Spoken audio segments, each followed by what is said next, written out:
patingin natin yung head. Titingnan natin kung mahigpit yung timing chain. Titingnan natin yung rocker arm. Kung good yung rocker arm shaft mismo sa cylinder head. Baka i-up down mo ng shaft niya, may tama na. Madalas man issue mo naman. Problema tayo yan kasi cylinder head buo yun. Kung sakali yun ang problema kasi malakas eh. Mga magkano kaya? Mahal yung cylinder head. Nasa kulang-kulang 4,000 yata yun. So check mo natin. Meron pa kasi yung magula-hula tayo. Sige, paklasin yan. Ano lang is? Sira yung ano? Sira nga rocker arm. Ang camshaft sana pwede pa. Wala makyat, barado to. Barado. Pwede, titingnan ko nga yung tanso nandyan pa ba. Tanggalin mo nga to yan.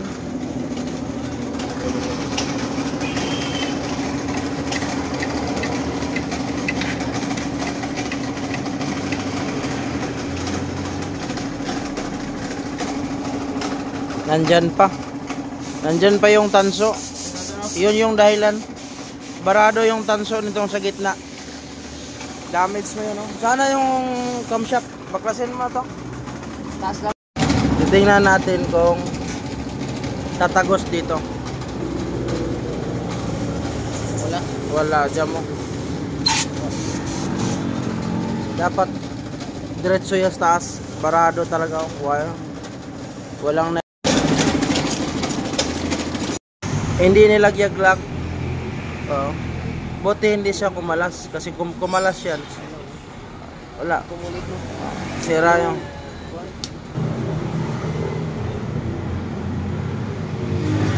No. Hindi nilagyaglag. Delikado. Patingin ako ng rocker arm. Wasak yung rocker arm. Ngayon, tinamaan pa ang kuan. Ito. Ibalik natin. Ako, may tama yung head mo, sir. Tinamaan talagang head. No, up, down. Agoy, may tama. Yung sinasabi ko siya, up, down, up, down. Dito, tapos na, yan. Nila. Okay? Damay pala yun. Dalawa. Ipasok mo ang rocker arm shaft. Tapos i-up down mo kung apektad, tinamaan ba?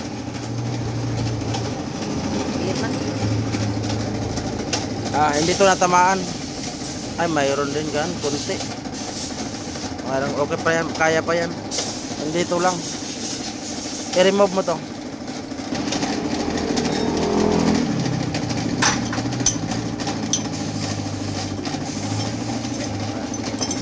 Tanggalin mo. Asa na? Sira talaga oh. Iwan. Erek. Sira siya. Dahil na, tanawa. Dahil lang. Yung tanso sa gitna, andyan pa oh.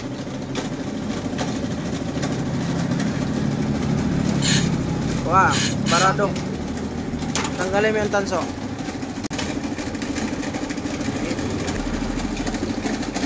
Ito yung nakabara. Ito, kaya lakihan natin ang butas. Maraming hindi nakakaintindi dito. Bugahan mo, tagos na yan. Okay. Wala pa rin, barado talaga. Bugahan mo kabila para salubungin.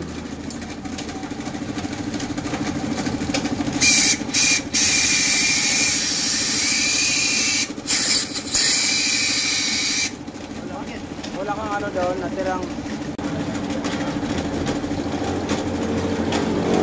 targetin ng video ha. So, para talaga siya, dapat tatagos yun ha.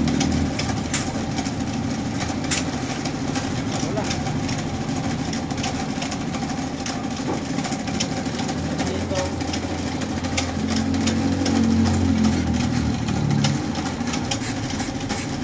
Oh, ayan. Hindi, stock lang yan. Stock pa niya.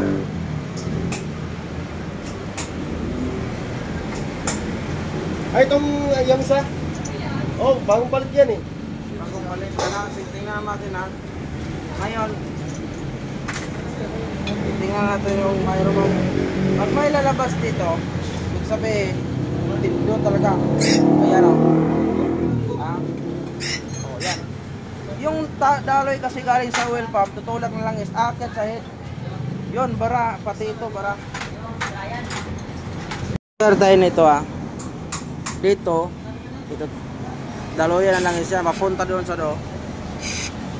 Pag binugahan yan, kailangan walang sagabal pag lumabas yung langit. Yan. Pagdating naman dito, ito yung dahilan. Bara. Kabara dito yan sa gitna. Ngayon naman pag binugahan natin yan, tatagos yan sa oil pressure switch. Yan o. Dapat ganun supply. Ito yung dahilan. Tapos maraming hindi nakaunawa dito. So alam nyo na anong nangyari. Napakaliit. Iyan din yung dahilan. Diba? Yan yung dahilan na kaya niya sirain na bunghid.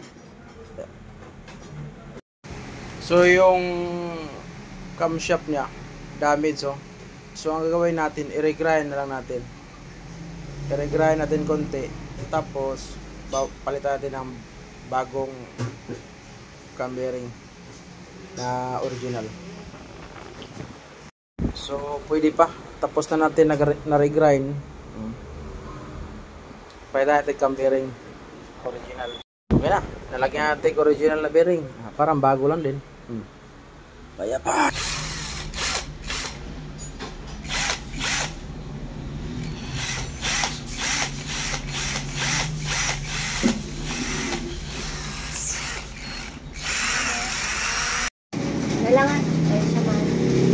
Ilagay mo sa head to. Ibalik mo to. Asag pukpok kayo. Pagkamalanteg maingay. Check natin after na nagawa.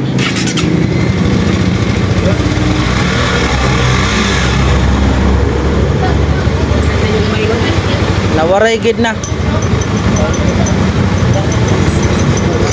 Nakaya pa yung rocker arm. Wala nang maingay. Oh.